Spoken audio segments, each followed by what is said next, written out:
Hi, and welcome to the Wheelchair Activist Podcast.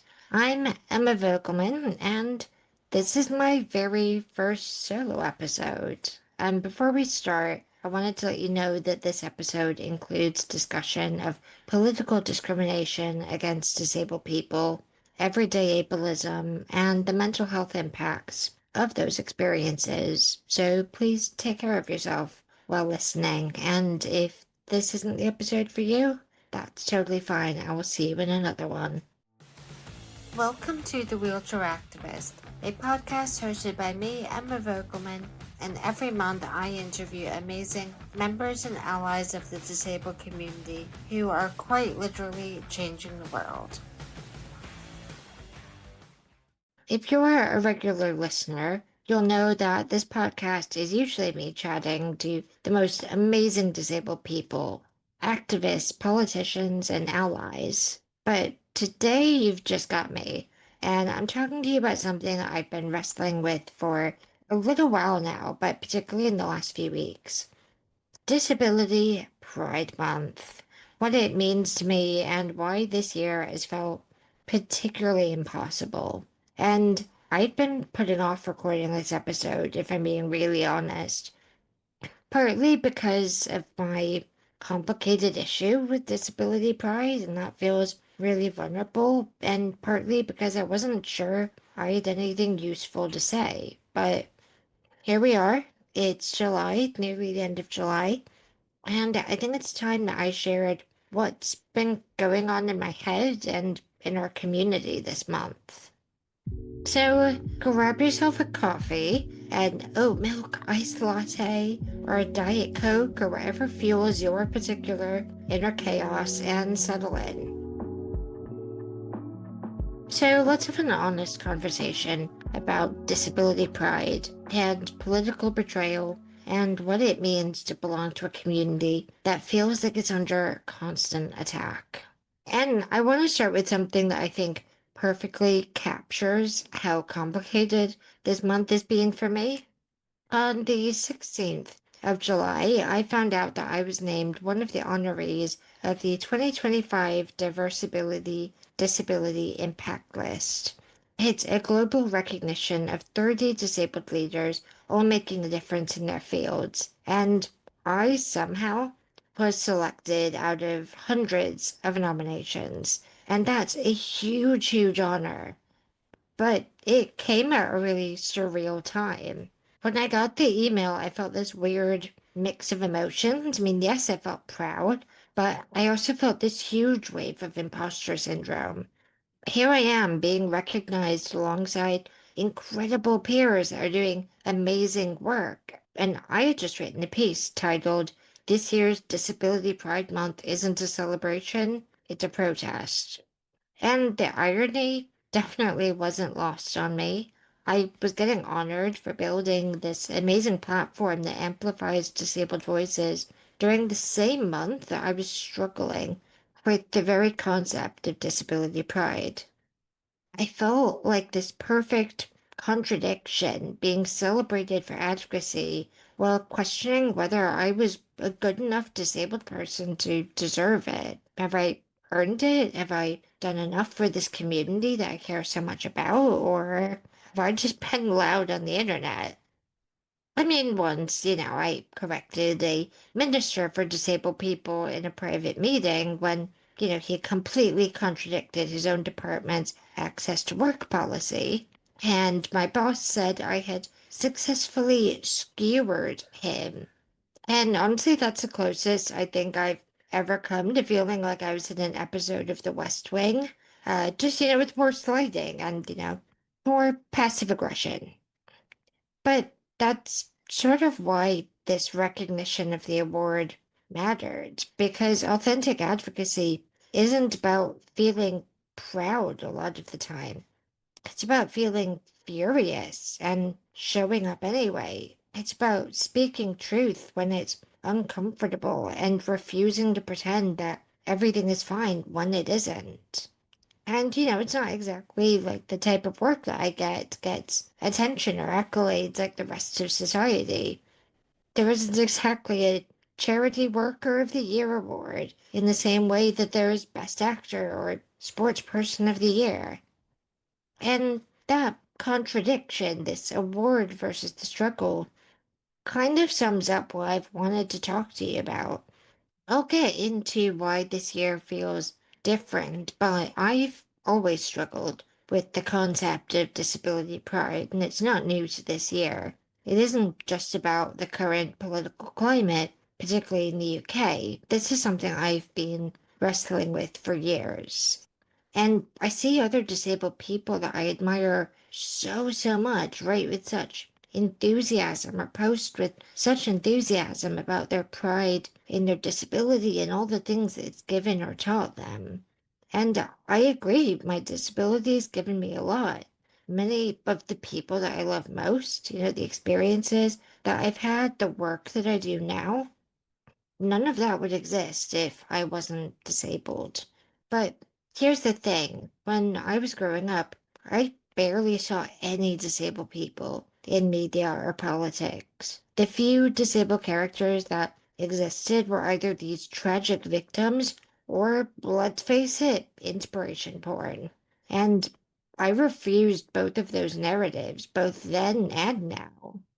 But I had no role model who looked like me, no one showing me that disabled people could have full, complex, beautiful lives. But in all honesty, I wasn't ready to connect with those disabled people anyways, because I didn't view myself as disabled. And I've talked about that on this podcast a lot. When I finally started finding disabled voices as an adult, I felt this incredible solidarity and empathy. But there was also this pressure to take action against our shared barriers. And in realizing that I wasn't alone, I realized this community needs loud voices that will hold people to account and loud voices that will share our stories.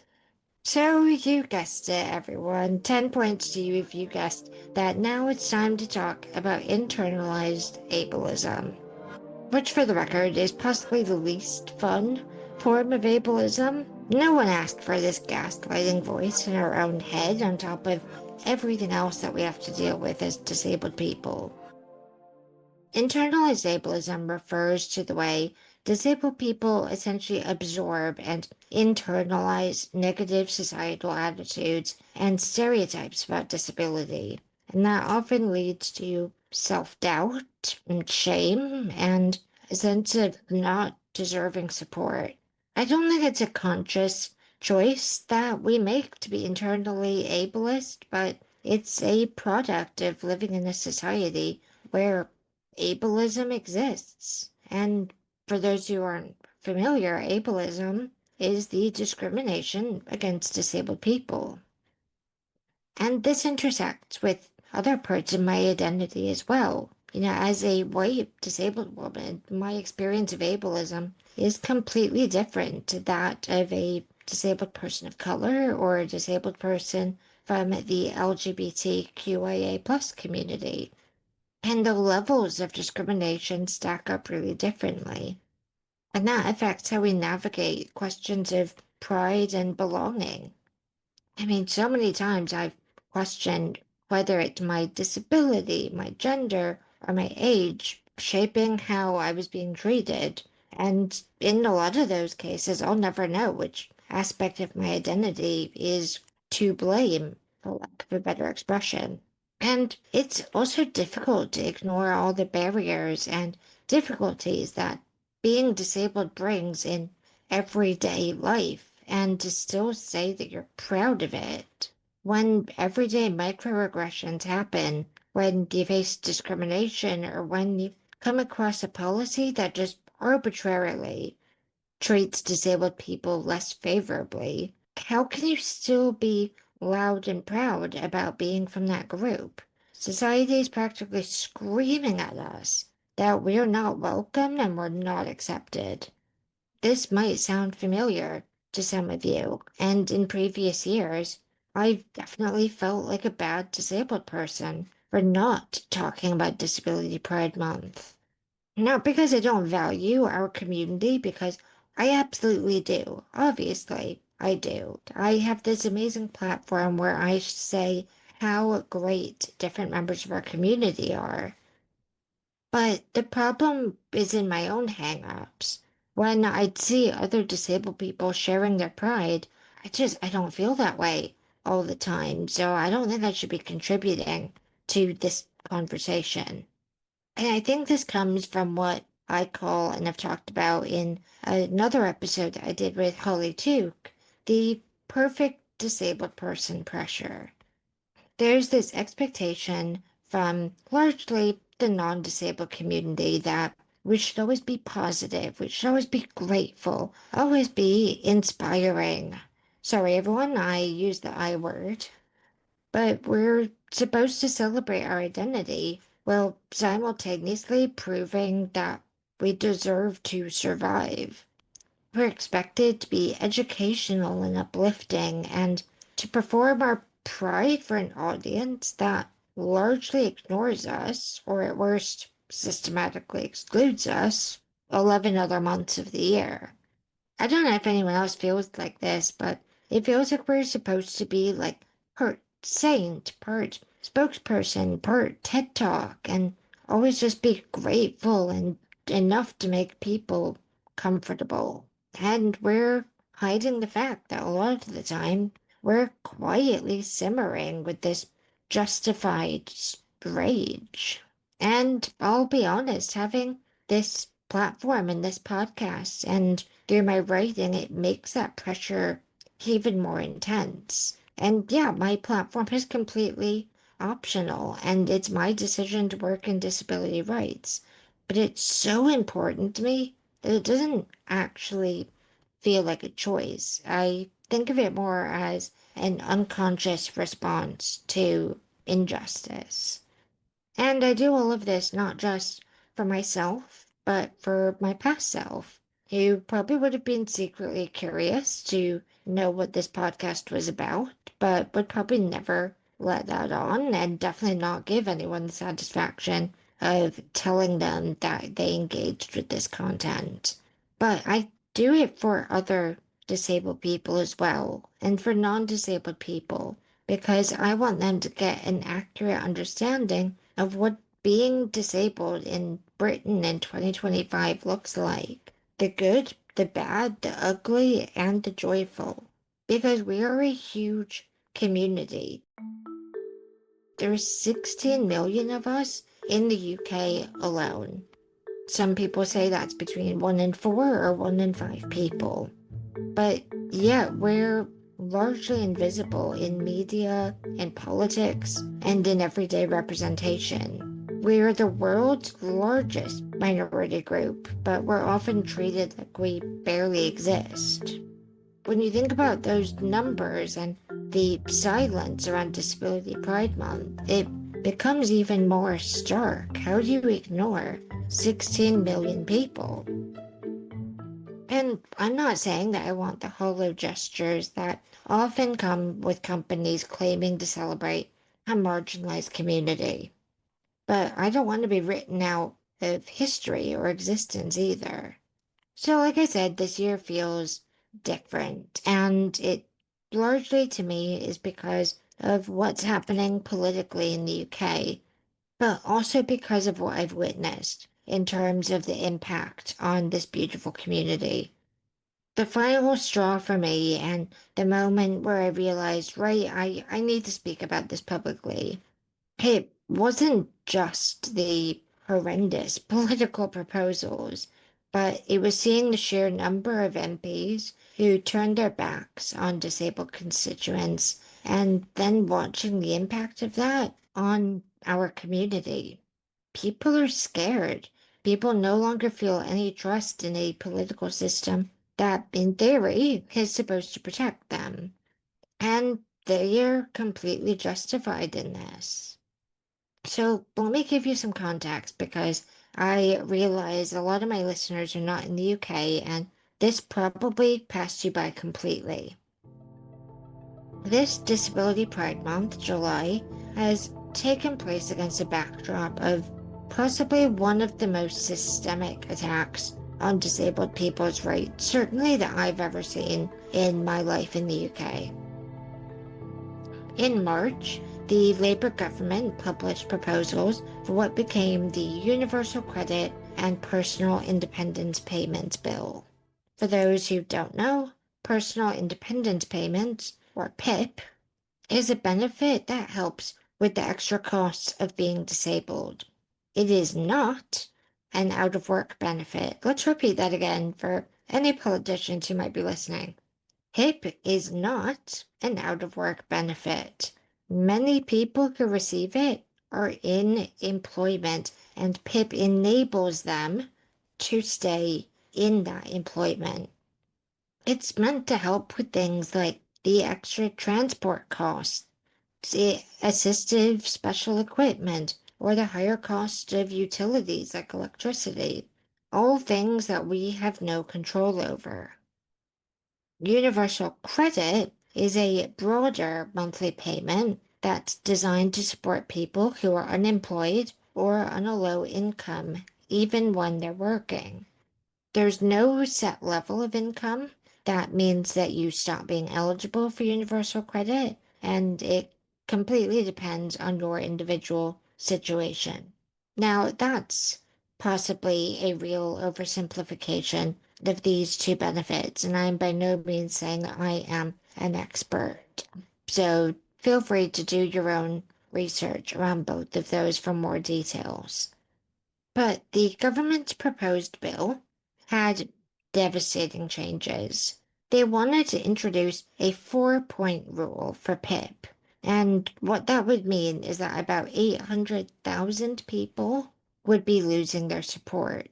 It would require new claimants or claimants up for reassessment to score at least 4 points on at least one of these specific daily living activities. And in addition to meeting the overall points of the threshold for that component. This would mean that even if a person scored enough points overall, they may not qualify for the support because they didn't score a 4 on one or more of a single activity. They also planned to cut the universal credit health element from £97 to £50 per week for new claimants, and that's a difference of £47 that disabled people would lose. Money that honestly can make the difference between eating and not eating, having your heat on, not having your heat on. 120 Labour MPs initially signed the amendment opposing these cuts. The bill had its second reading on July 1st, where 59 MPs voted against their own government. Then, on the 8th of July, the day before the final vote, the United Nations Committee of the Rights of Persons with Disabilities wrote to the UK government raising serious concerns about human rights violations. And the next day, on the 9th of July, at the third reading of the bill, only 47 MPs held firm and voted against the proposals. That's 73 MPs who looked disabled people in the eye and walked away when their careers were on the line. The government made some concessions. It removed the 4-point rule entirely, and it promised a review led by Stephen Timms, the Minister for Disabled People. But what still passed was the cut to universal credit health payments, affecting around 750,000 disabled people who will lose that £47 per week. The government is clearly telling the country that we're a group of people who receive lots and lots of money and we don't work, implying that we don't contribute anything. And I don't know about you, but it seems pretty clear to me that this will then impact how disabled people get interacted with on the day-to-day. And, speaking of day-to-day interactions, I was on a call with two people just the other day, and despite introducing myself and making it clear that I could, in fact, answer questions about myself and about my care, one of the people on the call asked the other non-disabled call participant questions about me and referred to me as she. And I was right there. Like, I was right there, guys. I joined the call specifically to answer questions about myself and my care needs, but for some reason, those questions weren't directed at me. And for anyone who's shocked by this, I can only tell you this happens way more often than you think. And for the people who are not shocked by this, I'm sorry, and I understand. What this person did was make an assumption about my capability that wasn't true. And it definitely made me feel devalued and angry. Because you should always assume people are capable of speaking for themselves unless you're told otherwise. I mean, that's the basis for mental capacity law. You have capacity until it's proven that you don't. And this is what I mean about everyday microaggressions, this constant reminder that society sees you as less capable, less worthy of direct communication, and ultimately less deserving of basic respect. So how are you supposed to feel pride in your identity when that identity makes you a target of discrimination? When the government is actively trying to make your life harder, and when strangers speak about you like you're not in the room? This year, the contrast between being told to celebrate and being systematically attacked feels particularly great. It's hard to wave a pride flag when you're kind of being legislated out of existence. And there's a grief in that. There's grief for the progress that we all thought we'd made, grief for the political allies who turned out not to be allies at all, and grief for the energy that we've spent just having to defend our right to exist. But here's when something unexpected happened this year. Despite struggling more than ever with the concept of disability pride, I have felt more solidarity and connection to the disabled community than I ever have before. Watching our community mobilize during the welfare bill debate was honestly extraordinary, and it was also heartbreaking. I saw disabled people who were already exhausted pushing themselves to organize mass lobbies in Parliament, writing endless emails to MPs, and taking sustained action that ultimately forced government concessions. I should also say this was all being done during a massive heat wave in the UK, which is pretty unpleasant for everyone, but makes certain people's conditions flare up and makes things just that bit harder. And the energy from the community was incredible, but there's no way that you couldn't see how much it was costing disabled people to use whatever reserves we have of energy to fight for the right to exist with dignity. And we proved that we can achieve when we speak with one voice. We forced the government to remove the most damaging parts of PIP cuts. We showed that disabled people won't be ignored, won't be quiet, and we won't just accept whatever scraps we're thrown. But watching that mobilization also highlighted just how much we're having to fight for things that should be basic human rights. We're about one accessible toilet away from a full-on revolution. And frankly, that's still on the table. And in the midst of all this political chaos, I've found myself turning to other disabled voices more than ever. Reading books by people like Rachel Charlton Daly, whose book Ramping Up Rights came out this month, and it documents 100 years of disabled people fighting for our rights, connecting with other disabled people who were feeling the same exhaustion, the same anger, and the same complex mix of emotions has been incredible, and I'm trying to celebrate that whilst also dealing with the feeling of attack. This community really cares, Disabled people are looking out for each other when everyone else kind of wants us to be gone. And that feels like pride to me. It's not performative, it's not inspiration porn version of pride that society expects. It's something that's quieter and more resilient and more real. I'd like to share also something that really influenced my decision to be more vulnerable with you guys and about my feelings this year. A few years ago, I read a book called Sitting Pretty by Rebekah Taussig, who has been a guest on this podcast in an episode on disabled motherhood, so I highly recommend you check that out. But in that book, Rebekah was brutally honest about her complex relationship with her disabled identity. The contradictions, the struggles, and the parts of disabled existence that we're often told to keep quiet. She wrote about the feeling of being excluded from certain conversations about womanhood because of her disability, and wanting to belong even when she didn't want the specific experiences that would make her belong.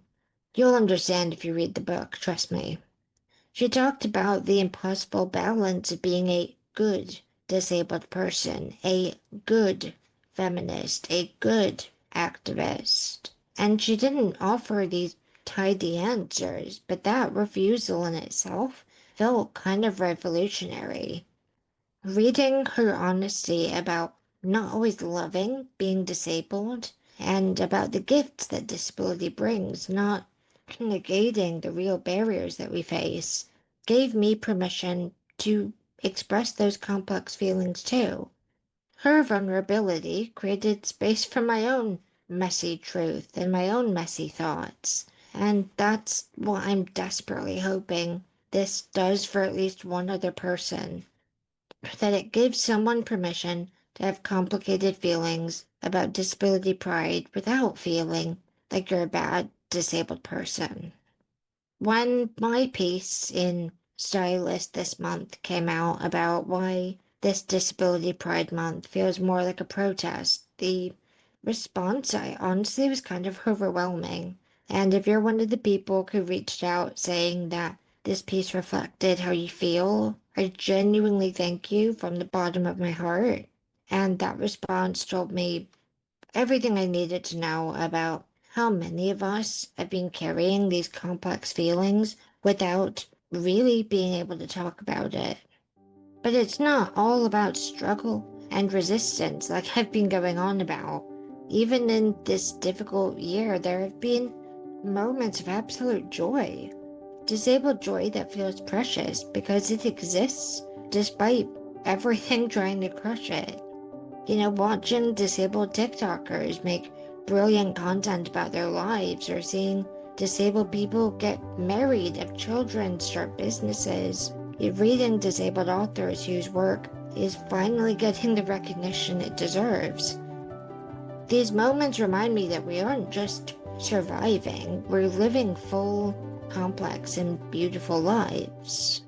So, where does this leave us? What does disability pride mean when celebration kind of feels impossible? And I've been thinking about that a lot, as you can probably tell. And I keep coming back to this idea that maybe we've misunderstood what pride looks like. Maybe this year isn't about joy or visibility or trying to prove our worth to non-disabled people. Maybe it's something that's actually much more radical and much more honest. Maybe pride is the disabled person who sets boundaries with their loved ones about ableist language, even if it causes conflict. Maybe it's the chronically ill person who didn't apologize for canceling plans when their body demanded rest. And maybe it's refusing to be grateful for basic humanity when basic humanity should be the starting point, not the goal. Maybe pride is in the WhatsApp groups where disabled people share resources and check in on each other when the world feels overwhelming. Maybe it's showing up to that call I had and introducing myself clearly, even though the other person ignored me. Maybe it's writing honest pieces about struggling with pride instead of me just pretending everything's fine. And maybe that's what pride looks like, especially when you're tired. Recognizing that your exhaustion is valid, your anger is justified, and your existence is not up for debate. Because pride, I guess, isn't always a feeling. Sometimes it's a refusal to disappear, a refusal to make ourselves palatable, a refusal to perform inspiration porn, the objectification of disabled people that make non-disabled people feel so much better about themselves while changing absolutely nothing about our actual lives. And maybe pride is in solidarity, the kind that doesn't waver when it's inconvenient. And when I think about those MPs who voted against the welfare bill at every stage, and the ones who didn't walk away when the pressure was on, that's what sustained solidarity looks like. And that's the pride that I want to be. Not a performance, but a commitment. And you might be wondering, God, what keeps her going? Because I know I'm thinking that.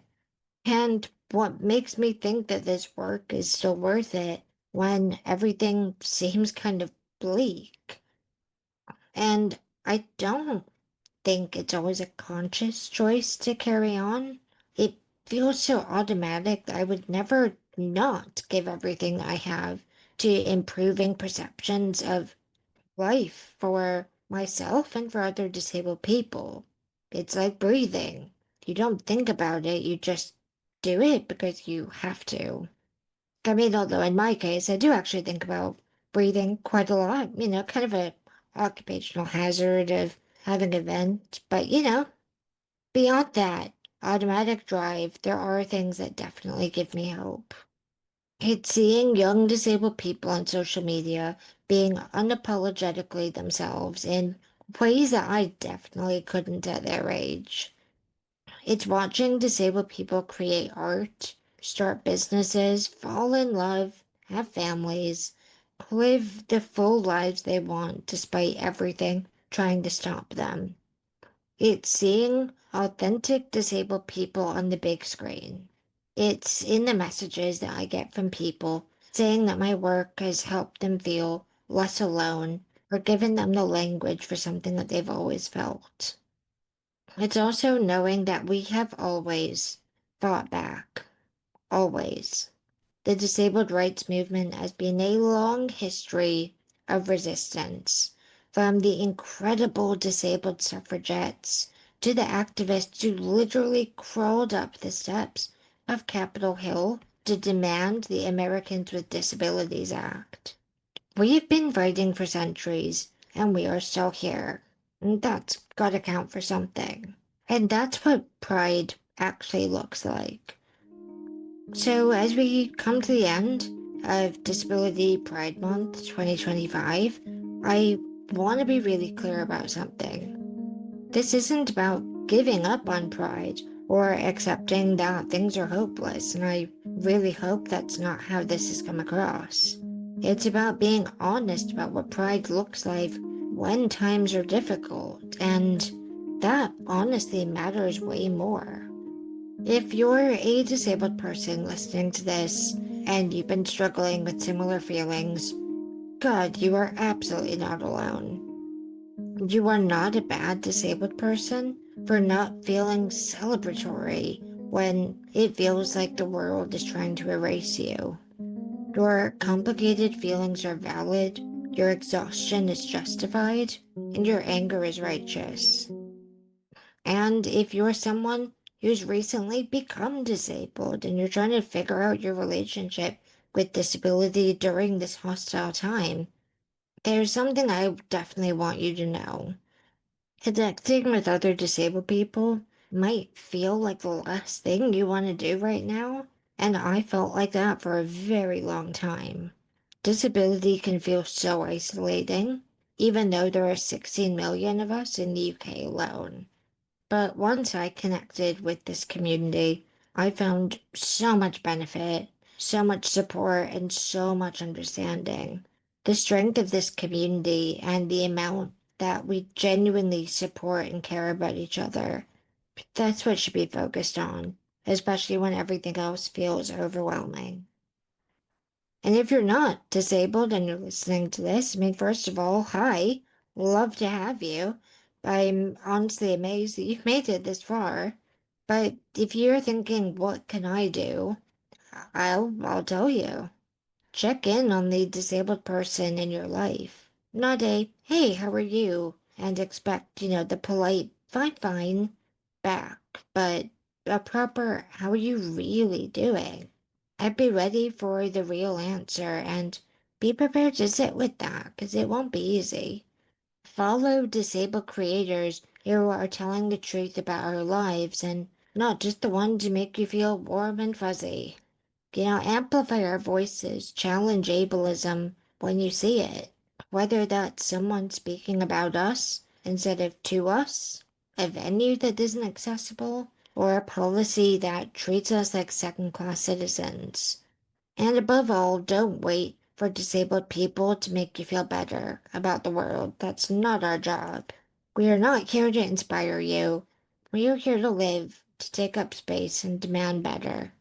The work continues, the resistance continues, and as a community, we are not going anywhere. And I think that's what pride really is. It's not necessarily a feeling, but it's a decision. It's a decision to keep going no matter what is thrown at you. And I won't lie to you, I don't know what comes next for the disability rights movement. The community is tired and we're grieving.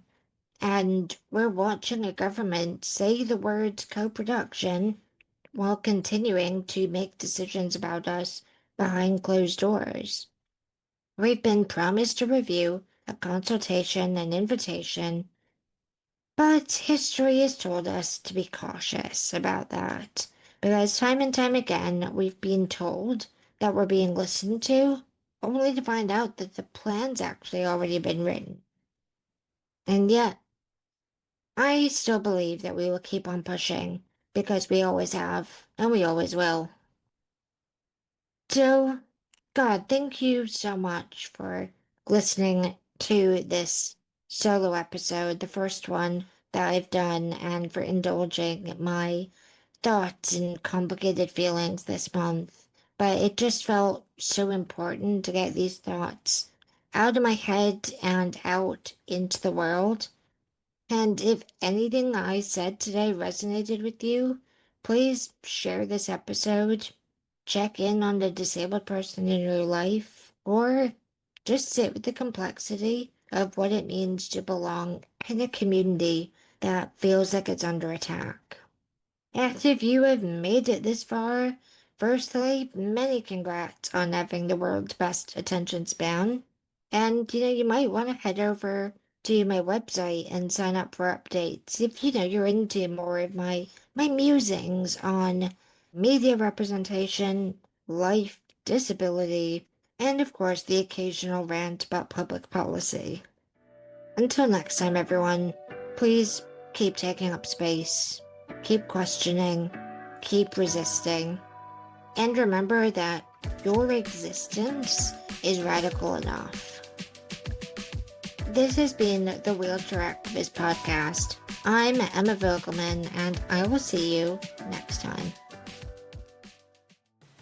Thank you so much for listening to this episode of The Wheelchair Activist. If you want to stay up to date and catch all of our previous episodes, you can find them all on my website, thewheelchairactivist.com. You can also follow me on social media at emma.vogelman on most platforms. And if you'd like to support the podcast, our links to the GoFundMe and Buy Me a Coffee are in this episode description. And I'm so excited to bring you another episode next month. See you then.